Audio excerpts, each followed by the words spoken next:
My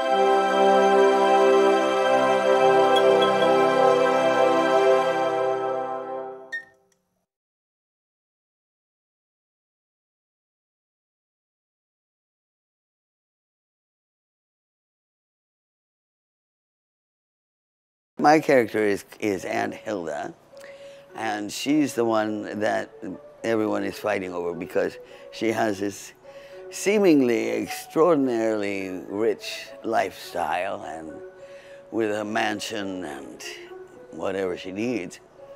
Great deal of jewelry, just to show how wealthy she is. She's very ill, she's dying, and so all the nieces and nephews come to supposedly care for her after ignoring her for most of their lives, hoping to get part of her inheritance. And she's a really awful woman.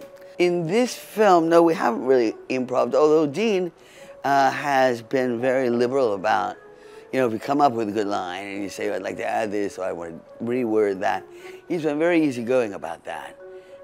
So that's fun. I feel you have that kind of freedom to improv a bit if you want to.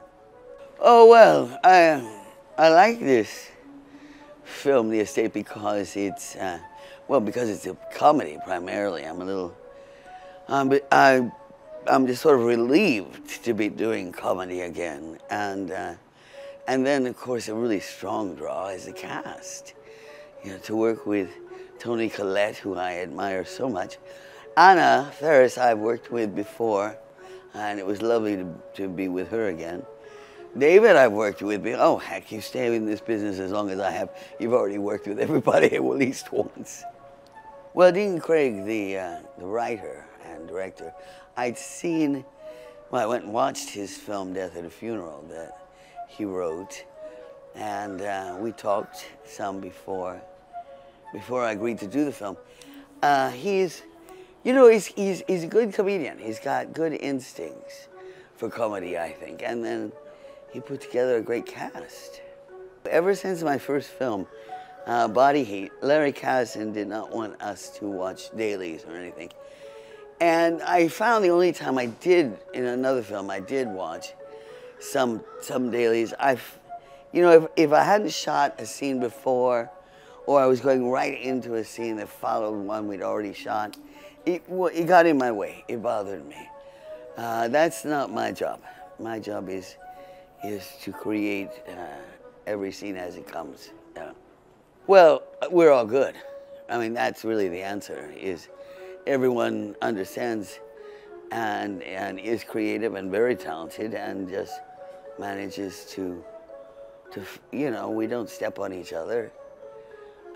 We work well together. Well, it's quite impressive, the house and the history that it must have. It's odd, you know. You never see any servants or anything like that, so you kind of, well, I rather wonder why she doesn't have more staff, as it were. But I guess as long as the nieces and nephews are willing to do the work, why pay for it?